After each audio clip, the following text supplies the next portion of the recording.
All right, Jared. So let's start with wide receivers. Obviously, your spot. I mean, there's a lot of talk about how good they are, how deep they are, but that's from the outside. What do you see?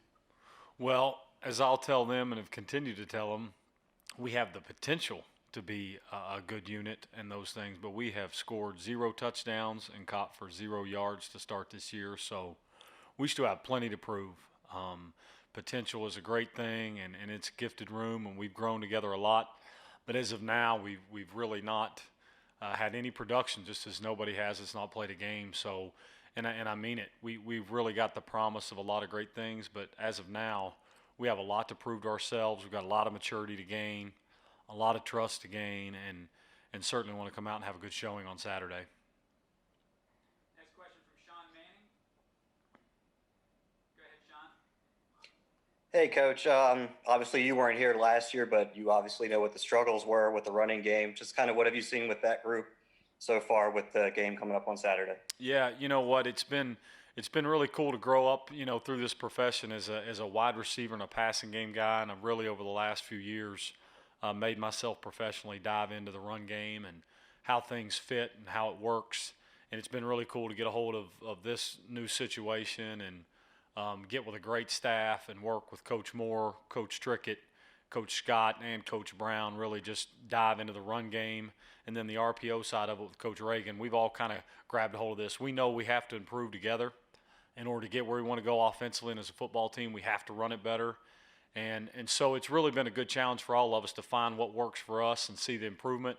You give credit to our guys. They've owned the run game, owned our fits. We've developed a mentality that we believe the entire state of West Virginia and our fans are going to really enjoy our improvements. We still have a ways to go, as everyone does. We still got improvements to make, but we've made the right steps. Now the guys need to go out and do it and gain some confidence running the football. Jared Siri is next. Hey, Coach. I was just curious. A guy we hear a lot about from Neil is Sam Brown.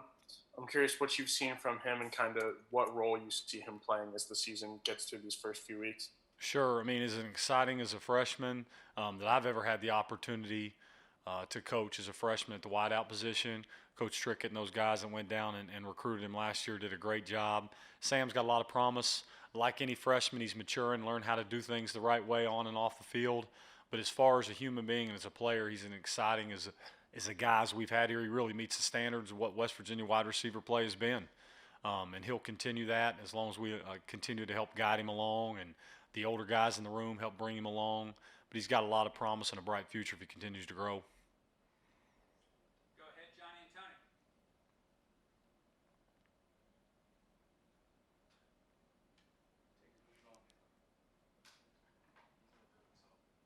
Muted, John.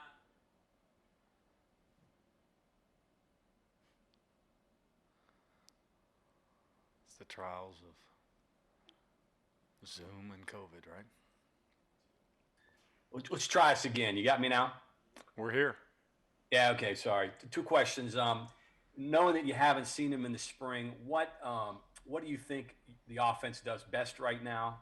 And on the other side, what has impressed you about the defense that you've gone up against?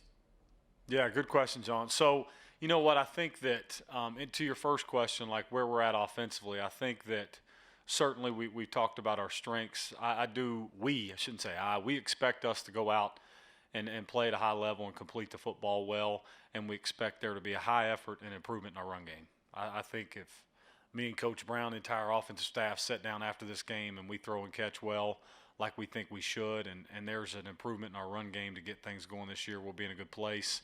And certainly with our defense, I think it was only 2 practices, John, but I do think that what they've done in the back end with our defensive staff and those things, they've wired up those guys really well. You saw an improvement from where we were in March till now in the back end if we can stay healthy.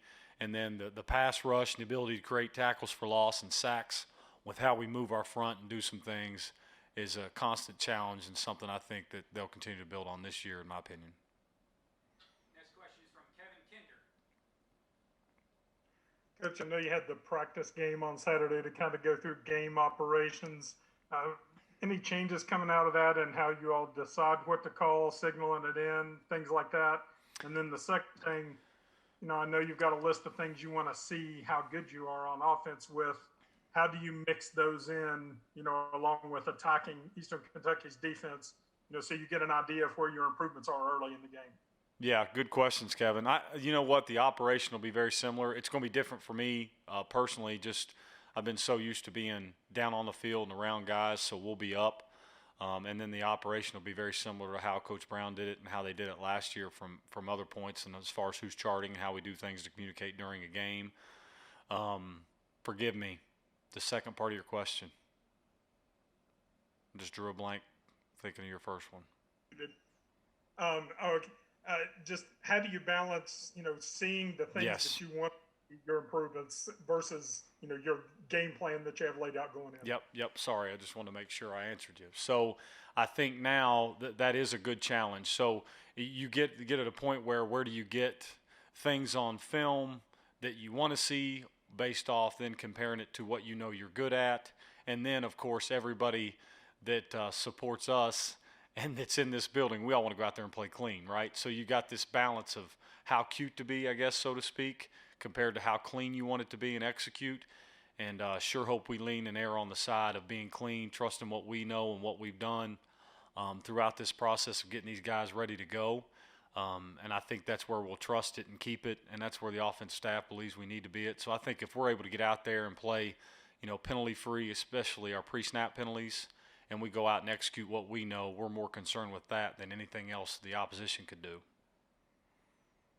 Back to you, Greg. Go ahead. So, Jared, your own philosophy as a coach, you just talked about the development of a run game within your own mind in recent years. I mean, our perception is your Kentucky days, you ran it 4 times a season. So, how has that developed? Obviously, other stops you've had much more of a run game. So how have you changed over the course of your coaching career? Well, again, another great question and point. I think this, to be real honest with you, the biggest growth for me in my coaching career, or one of my biggest, was certainly when I had to be and was elected to be interim at Purdue. And during that time, we didn't have a great run game. And during those 6 weeks, I told myself if I ever got an opportunity to have any say-so or whatever it was, I realized our struggles in not being able to run the football consistently and how it affected our team. And so I think at that point it was like, hey, no matter what, it doesn't matter what the handoffs look like, but you've got to find ways for, as a play caller and helping our staff, and as we do this together, we've got to find ways to get the ball handed off and gain yards. And that could be several different ways and look several different ways to the defense. But at the end of the day, we got to find a way to put the ball on the perimeter and make the decisions easier for our quarterback at times, and then find ways to throw it. So I think just that experience did it. Certainly last year, being at Penn State and the way we were able to run the football and develop a physical mentality helps your background and knowing how to fit RPOs, which I thought Ricky, Ronnie, and that staff there was great at. So it's just been a constant growth, and I think when you're able to be around several different staffs and a lot of different great coaches, you better listen and pay attention and grow in order to get where you want to go in your coaching career and help run the football as here. Next question is from Sean Manning. Hey, Coach. I know the depth chart doesn't mean much, but Bryce Ford Wheaton was penciled in as a starter. Just kind of what has he done to at least earn that recognition at this point? Sure. So Bryce has done what a starter should do, and what we'll name any of them. We got a great room, but there's certain guys you got to put out there first, and we're going to put Bryce out there to start the game because he's earned it. He's been highly productive, explosive play-wise, has been off the charts and pushed the ball vertically down the field. And as I've spoke very openly about him to him, and I'll say to you all, he's starting to develop real confidence because he's realizing what it takes to get real results on and off the field, which lies first in dealing with the truth and then putting in the work. So I think he's done that and kind of ignored things about what he has expectations of himself and just realized he just needs to put in a certain level of work. And when he does that, he'll get results later. So he's really just been very productive. He's grown. He's still got plenty of growth to do and made his mistakes and been inconsistent at times, but for the most part, he's really put together back-to-back days and learned how to practice the right way. We'll finish up with these last 2 questions in the queue. First from John Antonic. Go ahead, John. Okay, I asked Neil. I'll ask you too. Watching the tape from the game last week, Was it, in your opinion, a matter of Marshall playing great, or was it EKU being with a first-year coach, new system, everything, and struggling a little bit? What did you see from what you could see on tape? Yeah, and always a tough question, because you always want to be careful and be respectful of certain staffs and guys in this profession that I think have done its toughest job in this entire pandemic and what we've had to manage. I know Coach Wells very well at Eastern Kentucky and guys on his staff, and it's certainly hard to take over a new football team, and especially when you take it over in this environment, it's been very difficult. So I'm sure they've run into challenges on their end. And then I worked for Doc Holliday, in 2011 and 12, and know what kind of coach he is and the program they're running. They've got good football players there, and played excellent at the quarterback position. So I think you saw those two come together, and why the result was what it was. And our last question from Mike Kazaza. Go ahead, Mike. Hey, Jared, I have two for you because we're running out of time here.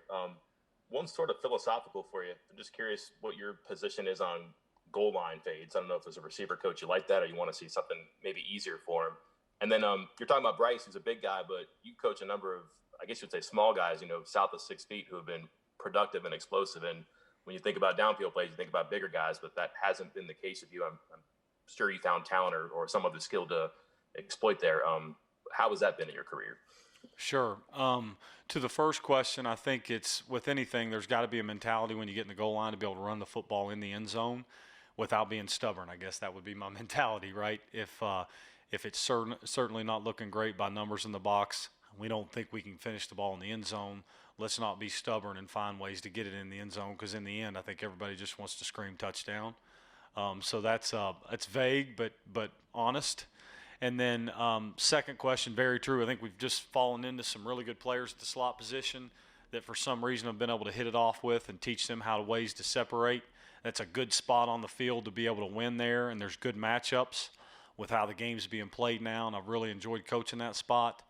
And then the big challenge is to be able to get the bigger guys and gifted guys outside to continue to find ways to get them the ball and push the field vertically, which I think we can do here. So I think with our talent inside and out, it's our jobs to make sure we find ways to reach them, and I think we're getting there with the outside guys.